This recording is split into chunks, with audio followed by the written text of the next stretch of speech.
Como começar no ramo de direito imobiliário? O direito imobiliário, ele é amplo, vasto. O direito imobiliário, gente, está em absolutamente tudo, em todas as coisas. Todo mundo mora numa casa. Todo, né, o comércio, a indústria, tudo está girando em torno do direito imobiliário.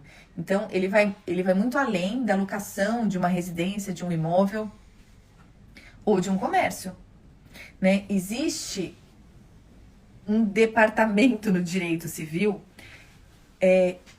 especializado em incorporações imobiliárias, regulação imobiliária, regularização imobiliária.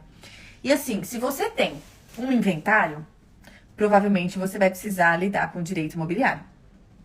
Se você quer se casar, ou vai fazer ali, vai orientar um casal que vai se casar, imagina, hoje em dia todo mundo começa a pagar, né, a prestação do apartamento antes.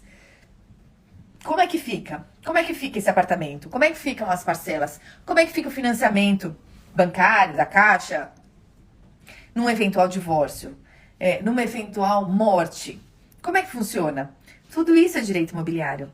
Então, você quer iniciar com direito imobiliário? Fica com a gente, porque eu vou dar várias dicas. Tá aí um tema pra gente fazer só uma live sobre isso. Contratos imobiliários, locação residencial, locação comercial, ação renovatória.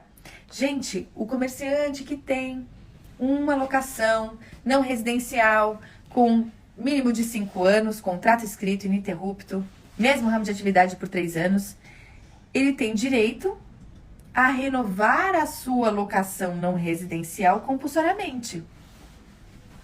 Me dá um alô aí, você sabia disso? Escreve aí pra mim nos comentários. Eu sei. Eu quero saber se todo mundo que tá aqui comigo hoje sabe, domina as técnicas da ação renovatória. Quem fez aula comigo sabe, né? Ação renovatória, pelo amor de Deus, não vai dizer que não sabe, porque senão eu vou ficar tristonha. Locador e locatário, como redigir um bom contrato? Como cobrar por esse serviço? Rosa, sensacional a sua pergunta. Todo mundo sabe que o mercado imobiliário, o corretor de imóveis, ele cobra 6% de comissão, pelo menos, ele pode cobrar até 6%, né? De comissão por uma compra e venda imobiliária, por exemplo. Agora, pensa comigo. Qual que é o valor do imóvel? O valor do imóvel é 100. Aí fala assim, bom, mas tem 6%, então o imóvel custa 106. R$100 o imóvel, mais 6% de comissão. Aí o advogado chega lá e fala assim, não, peraí. O imóvel é 100 ou é 106? Aí ele fala assim, não, na verdade, o imóvel é 106, mas aí eu vou tirar a comissão em cima do valor. Dá pra tirar um pedacinho e pagar um bom honorários para um advogado, não dá? Vejam bem, se você negocia com o corretor, se você negocia com o proprietário, você consegue tirar um pedacinho de cada lado e fixar honorários para fazer um bom contrato. Mas presta atenção aqui como é que funciona. O imóvel custa 100 e aí o corretor está cobrando 6. Não é assim que o corretor cobra. Ele já coloca a comissão dele em cima do valor do imóvel com a comissão. Então ele diz que o imóvel custa 110. E aí ele vai cobrar 6% de 110. Quanto é que dá 6% de 110? Quem diz aí? Pois bem, você consegue fazer o cálculo dos honorários do corretor de imóveis do menor valor para o maior e não de cima para baixo. Para quê? Vai sobrar uma gordurinha ali para você cobrar de honorários. Se a casa custa 110, você não vai cobrar os honorários do corretor em cima de 110. Você vai cobrar em cima de 100. E aí você consegue acrescentar os honorários do corretor e do advogado sem pesar no bolso do vendedor.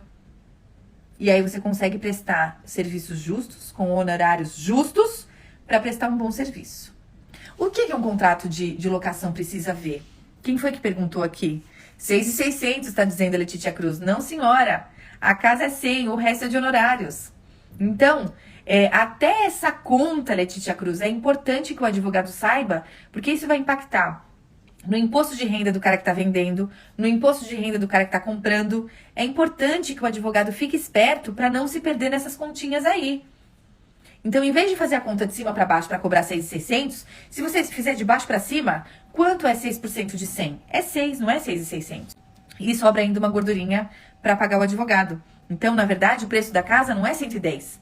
é 100 para o vendedor, é 6 de comissão para o corretor e é 4 ou 5 eventualmente para o advogado que fez o contrato, né? Então a gente tem que fazer essa conta de baixo para cima. Um bom contrato de locação, veja, é aquele contrato. Aliás, um bom contrato de qualquer ato jurídico, de qualquer negócio. Primeiro, eu tenho que ter uma boa qualificação das partes. Aí você vira para mim e fala assim: ah, Patrícia, mas a qualificação é fácil. Engano, engano. Nunca, nunca se afaste dos fundamentos. Primeiro, porque para ser locador, aquele que aluga não precisa ser proprietário, certo? A locação é posse. A locação não é direito de propriedade. A locação é posse. Então, a primeira coisa, eu vou qualificar adequadamente aquele que é o locador e declarar no contrato como foi que ele se tornou ali possuidor daquele imóvel para alocar. Ixi, eu tô falando de locação, já volto pro escritório. Desculpa, mas é que a gente não aguenta, né? Quando a pergunta é boa, né, a gente vai lá e se joga. Então, só para terminar aqui. Então, locação é posse. Eu tenho que ter uma boa qualificação do locador, a forma pela qual ele chegou até a posse, ao contato com aquele imóvel, as chaves daquele imóvel e, mais importante, ao direito de explorar economicamente, com exclusividade, aquele imóvel. É essa a história que tem que estar bem contada no meu contrato. Quem é o locador? Como foi que ele adquiriu a posse daquele imóvel? E de onde vem o direito econômico de explorar economicamente aquele imóvel, certo? Então, essa é a história do locador. E o locatário? O locatário é mais uma questão de crédito. Então, você precisa analisar se esse inquilino, se esse locatário tem condições de assumir o compromisso financeiro de pagar aquele aluguel no mês a mês. Esse é o critério. Ele tem um nome limpo ou ele tem 300 ações de execução? Porque, gente, chutar cachorro morto ninguém quer. Então, um bom contrato de locação, ele vai identificar o locatário, o inquilino, e vai fazer uma pesquisa de crédito para verificar se... Porque o que é o contrato de locação? Eu vou pegar o meu imóvel, o meu bem, e vou dar para que seja explorado, vivido, ocupado por outra pessoa. Eu vou dar crédito material do meu imóvel para uma pessoa que não paga suas contas, que não honra seus compromissos, que tem uma série de ações de execução, que tá com o nome sujo.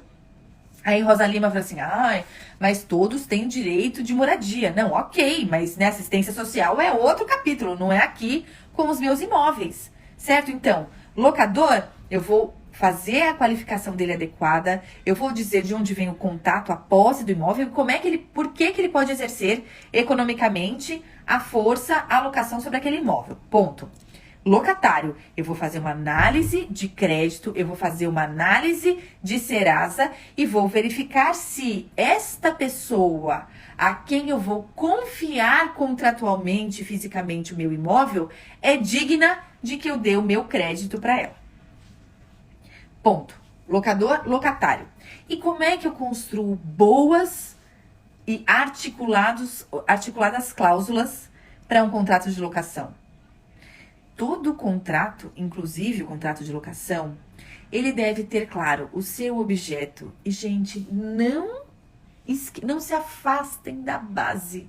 Não se afastem, não esqueçam o óbvio. O objeto tem que estar claro. É um imóvel, é uma casa, é um terreno, é um galpão.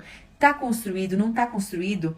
Tem banheiro, não tem banheiro? E a metragem? A metragem da casa, do imóvel, do galpão é o mesmo que conta no IPTU? Por quê? Isso significa que o imóvel é regular.